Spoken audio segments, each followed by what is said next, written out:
Pues no, ya son las 8 de la mañana en puntísimo. Y bueno, pues el Instituto Nacional Electoral está ya definiendo su presupuesto para el 2015. ¿Cuánto es este presupuesto? ¿Cómo se compara con otros años? Vamos a conversar con Ciro Murayama, él es presidente de la Comisión Temporal de Presupuesto del Instituto Nacional Electoral. Ciro Murayama, ¿cómo estás? Buenos días. Muy buenos días, Sergio, encantado de estar con ustedes, Lupita. Muy Hola, buen día. ¿cómo estás? Buenos días. Ciro, cuéntanos, ¿cuál es el presupuesto que está pidiendo el Instituto Nacional Electoral para el año que viene y cómo se compara con 2014, que no fue año electoral, o con quizás otros años electorales como el 2012, por ejemplo, o los años electorales en que tenemos también este tipo de elecciones en que se renueva la Cámara de Diputados, pero no la Presidencia de la República? Claro que sí, Sergio, con mucho gusto. Mira, pues en efecto el Instituto Nacional Electoral, como una institución autónoma, tiene que preparar su propio anteproyecto, lo envía a la Secretaría de Hacienda para que lo engrape, digamos así, junto con el presupuesto del gobierno. No hace ninguna modificación en el Ejecutivo, precisamente por tratarse de una institución autónoma constitucionalmente, y lo manda a la Cámara de Diputados, quien tomará la decisión final cuando apruebe el presupuesto de egresos de la Federación.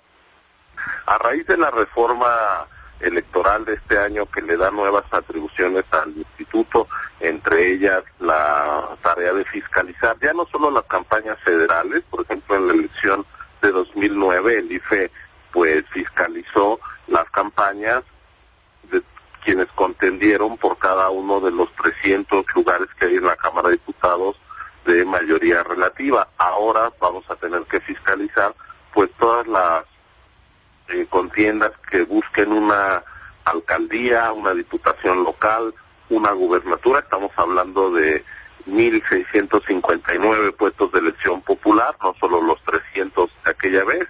Es un crecimiento pues muy fuerte de la fiscalización que hay que realizar. Además, ahora, por ejemplo, tenemos que credencializar a los mexicanos residentes en el extranjero. Los compatriotas que han migrado van a poder acceder a su credencial. Entonces, hay nuevas atribuciones. El crecimiento del presupuesto total del INE respecto a lo que tuvo el IFE en 2012 es de un 4%, a pesar de que ha crecido más, digamos, la tarea de instalar casillas, que tendremos 6% más de las de 2012 por el crecimiento poblacional, la gente que ha cumplido 18 años y más.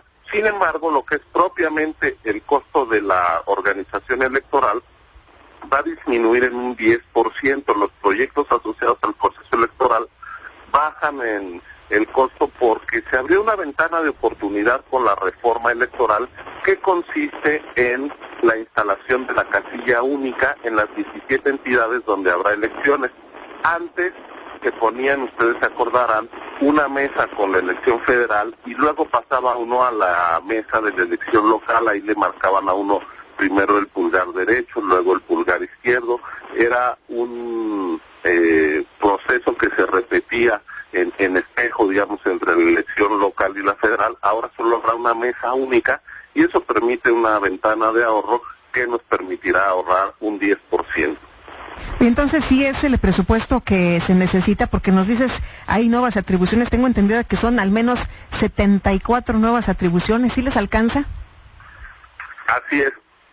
Las nuevas atribuciones que tenemos le va a pegar básicamente al presupuesto base, que eso explica el crecimiento acumulado total de un 4% respecto a lo que fue 2012, pero en la instalación de casillas, en lo que es propiamente la organización de la elección, es donde tendremos un ahorro de 10%. Para decirlo así, crece el presupuesto base, las actividades permanentes, la fiscalización, la credencialización en el extranjero, pero la instalación de casillas, el costo directamente de la organización de la elección sí puede bajar, precisamente por la casilla única, cuyo costo lo compartiremos con las entidades federativas. Por eso es que ayer el consejero presidente, en la sesión del INE, del Consejo General, propuso no presupuestar todo el costo de la casilla única, sino de lo que se puede compartir con las entidades, la mitad, y por eso se redujo en 902 millones de pesos el presupuesto. Aunque pues eso significaría que los contribuyentes lo pagaríamos por otro lado, nada más. Bueno, eso significaría que el costo de las elecciones no se recargaría solo en los contribuyentes federales, sino que habría esta responsabilidad compartida. Sí hay un ahorro neto, Sergio, porque antes había que insacular y notificar que habían quedado como posibles funcionarios de casilla, es decir, nuestros vecinos, los que reciben nuestros votos, lo cuentan el día de la elección. Se sorteaba el 10% de la lista nominal en la elección federal y el 10% en la local. Había que tocar todas esas puertas, estamos hablando de 10% y 10%, pues 1 de cada 5 ciudadanos serán visitados, ¿no?, en el país. Ahora solo se va a hacer un sorteo con el 13%, hay una reducción del 7% de un padrón de 80 millones, pues estamos hablando de una cantidad importante de ciudadanos que ya no hay que ir a sus casas.